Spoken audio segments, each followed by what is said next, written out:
Hi there, friends. Welcome to Foxy Cheating Tales. Which country are you watching from? Let me know in the comments. I'd love to find out. The players are myself, fiance's mom time frame, 2013 to 2016.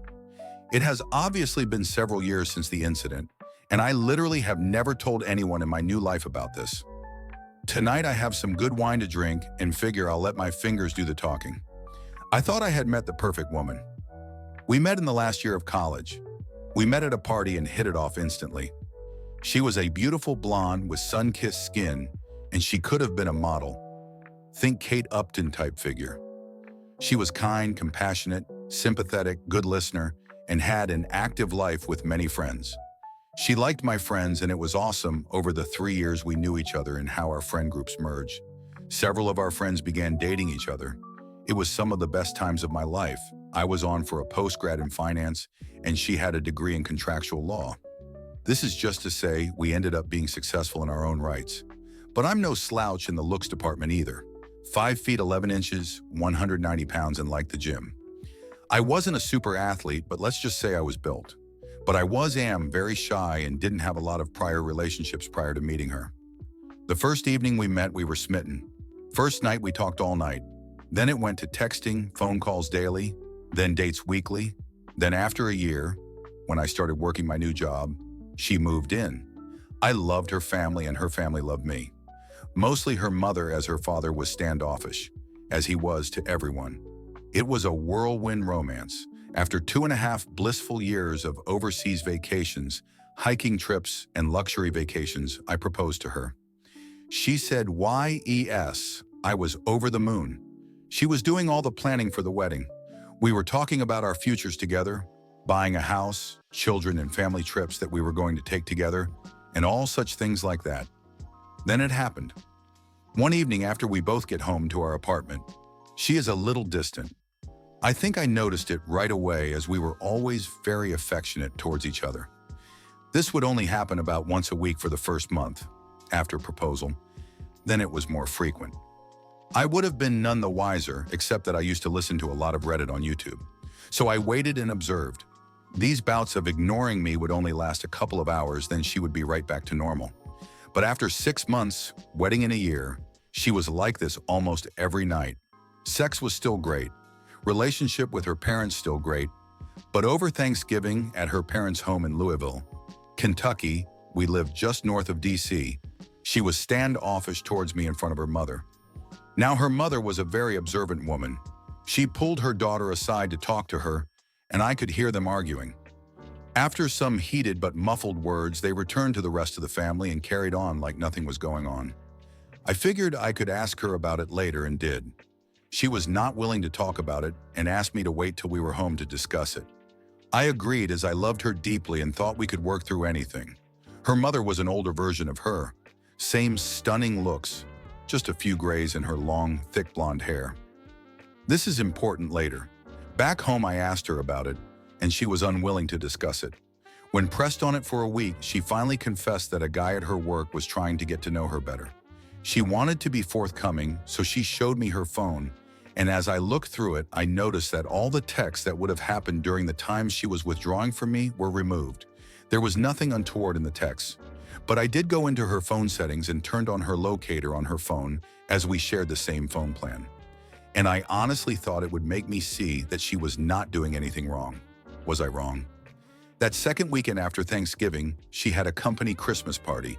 I had planned on going but came down with food poisoning and had to back out.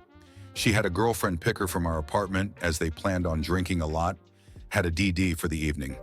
We had planned on going out all night, so I told her to have a blast and I would see her in the morning. So as I'm puking my guts out and barely able to get off the toilet for more than 30 minutes, I grabbed my phone and watched her location. First it was a restaurant, then the venue of the company party, then a bar. None of this alarmed me until I saw her phone stop in a downtown hotel. At this point I was miserable in more ways than 3, projectile vomiting out my butt, mouth, and now soul. I finally fell asleep due to sheer exhaustion at 2 a.m. At 7 a.m. I awoke and saw she was still at the hotel. At noon she finally comes home, and I am on the mend. She loves me up, and I asked her about the previous night without mentioning anything about knowing her locations. She talks about the restaurant, party, the bar, but then says she went to her girlfriend's house to crash for the evening. First lie. For the next 3 months, she has to start working later, and later, 3 to 4 days a week. As I start asking her about it, she becomes more and more defensive. I talked to her mom one evening when fiancé didn't come home until late. I asked her mom about the Thanksgiving conversation, and she admitted to me that she thought her daughter might be stepping out of our relationship because of how she read her body language. She also said that her daughter was being more and more distant with her in their weekly texting conversations. With all this speculation that was going on in my mind, I kept it to myself. 2 weeks later at work, I ended up getting a new project at my company that was going to require me to fly to the Midwest, Monday through Friday for the next 5 weeks, starting in 2 weeks. It came with an increase in salary, and as I broke the news to my fiancée, she was delighted for me. I didn't think, though, that she was excited for the same reasons I was. So I went online and ordered 4 motion-activated spy cameras for my apartment. I put one in the living room, sure entry area, one in the kitchen, one in our bedroom, and one looking down our hallway. They were very small and connected to the internet via a hidden network, so they couldn't be spotted on the Wi-Fi network. I secured the cams with a password and waited. On my first week out, she had girlfriends over the first 2 nights and never worked late once. The third night, a guy came over. I was enraged. I'm sitting there in my hotel room, screaming at the monitor and calling her every name in the book. Then they went all the way, first on the couch, then in our bed. She bent for ways for him that I didn't know were possible. What was the worst was, as I am watching them get it on, I call her to see how her day went. She hears her phone ringing and holds her hand up for him to stop giving her anal and answers the call. I ask why she is breathing heavy and said she was at the gym working out. As soon as the call is over, she goes right back to doing the dirty. When I got home Friday evening, I ignored her and went right to bed, and early Saturday got up and went cycling. I was so upset that I didn't even realize that I biked over 50 miles from our apartment. The furthest I had biked before was 30 miles, but that day I went 105.6 miles. Getting back absolutely exhausted, I showered. Then she and I went out that evening and had fun with our friends and had a lot to drink. Is it breakup sex when the one you're going to break up with is oblivious? I was bursting inside. Heartbreak, anger, rage, feelings of betrayal all swirled around in my heart and mind. She, who used to be so attentive, was oblivious to all this. It hurt so much because I loved her so much. I finally confided in one of our mutual friends, and he told me that they all knew about it for months. I was finally told. They all felt sorry for me, but no one again said a damn thing to me, which is why they stopped inviting us out with them. I hadn't noticed it before, but I could look back and see that about 3 months prior, they gradually invited me less and less. So I figured I would try and win her back. The next weekend, I planned the entire weekend as a complete weekend of spoiling her in every way. Wined and dined, pampering, massages, rubs, and talking to her about future plans and about how much I loved her. I knew I was starting to break through when after her 4th glass of wine, she started to cry, and I could tell the guilt was coming up to the surface. I asked her what was wrong, but she would choke up every time she tried to speak. I then told her that if she did something in her past or was having some kind of conflict in her mind that she needed to speak to me about, that I was more than willing to talk with her about it. And if forgiveness was needed, then I was more than willing to forgive and move on. The only words that came out of her mouth and her was how much she loved me. It actually hurt to hear that from her, as I now had 4 separate videos of her and the other guy in our apartment getting it on. Over the next 8 weeks of traveling to the Midwest, the trips lasted for what would be 10 weeks, I recorded over 41 hours of her having sex with what I found out was her coworker. She never worked late once while I was gone. I tried every weekend to be extra attentive, and each week she got more and more distant. After watching this for 8 weeks, I was done, so I devised a 12-step getaway plan: gather evidence, get her out of the way in order to execute my plan. I scheduled a 2-week exclusive getaway trip for us at an all-inclusive resort, Barbados. She was ecstatic.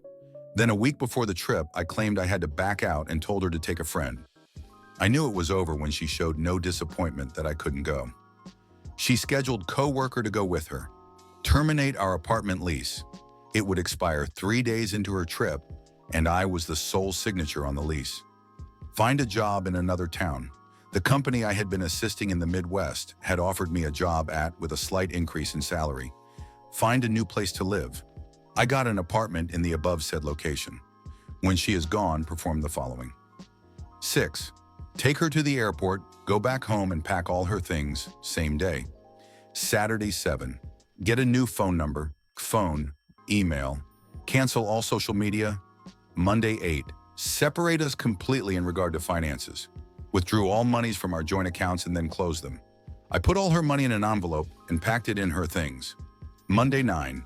Have the movers pack all my things up and ship it west. Monday 10. Take all her things to her mother's house 600 miles away. All my fiancé's belongings fit into the back and bed of my F-250 crew cab. Tuesday through Saturday, 11th. Give her mother the evidence. 12th. Start my new life. I didn't want to do anything that was illegal, so I made sure that nothing of hers was missing. It was so hard to pack all her stuff nice and neatly away. I never cried so hard in my life. I have read so many times on Reddit about SOs saying they will never do it again when caught, but they don't stop. My hope was that she would genuinely confess so we could forgive and move on. She never did. Twice she came really close, but her secret was too hard for her to reveal. Tuesday morning, I left our apartment north of DC for the last time. It took 10 hours to get to her mom's house. What happened when I got there, I was not prepared for. I arrived at her mom's house around 8 in the evening. I figured she would be surprised to see me since I was coming down unannounced. Since they lived in a gated community, I had to buzz her house from the front gate, so she was waiting for me outside when I drove up. I could tell that she had been crying when I walked up to see her. I asked her what was wrong, and she hugged me bawling that she thought her husband was cheating on her with a much younger, skinnier, and prettier woman. Dumbfounded, I just held her for what was probably 10 minutes. She soaked my right shoulder with her tears and snot. When she finally composed herself, I asked if we could go in a talk. We went in, and I asked where her husband was, and she indicated that he said he was going fishing with his buddies at a remote cabin an hour away. Then she said he hates fishing. She gave me all the indications that she had picked up on, and apparently it had been going on for about a year.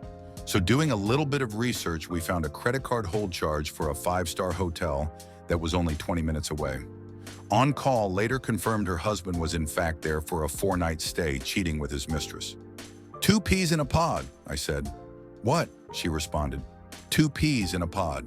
I said again. Your husband is cheating on you, and your daughter is cheating on me. That's why I came here to drop her stuff off and move to Exeter. I showed her the evidence in a binder on screen captures I had made. After looking at the first 3 or 4 pages, she looked at me dumbfounded. We both hugged and cried for a good 30 minutes. At that point, she said, "Stop crying," and looked at me and said, "Well, tonight there is nothing we can do about it except for you and I to knock out these 3 bottles of Moscato and fuck in every room of the house." She grabbed 2 wine glasses and a bottle of Moscato wine and walked out to their private pool deck saying, "Are you coming out here, or are you going to get fucking revenge?" Now, I won't go into much detail because I don't want to get blue balls, but that night and for the next 3 days, we fucked nonstop. I put myself in every hole her beautiful body could offer. I must have kimmed in or on her 25 plus times in that period. After those days were over, we passionately said goodbye, and I drove to my new destination.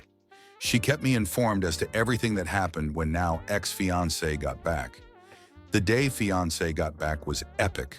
I canceled my phone the morning of the day she got back. So when the plane landed and she called for a ride, it indicated the phone was disconnected. She apparently had her lover take her home. He dropped her off and left. When she came to the door, a strange couple, new tenants, answered the door and she freaked out.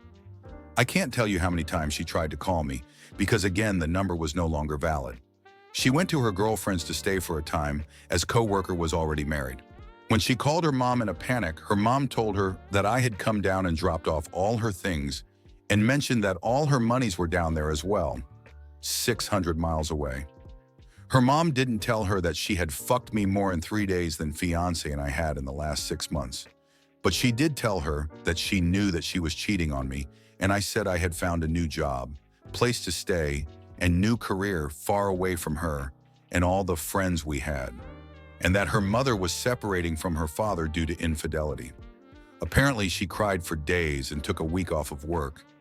But alas, she found comfort in the arms of her married lover. Her mom never let her know where I was at. I had completely cut off that part of my life. The only link I had to that old life was fiance's mom, and she has kept our secret to this day. Fiance was ghosted the mosted. Thanks for watching Foxy Cheating Tales.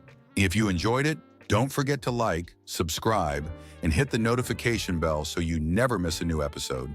See you next time.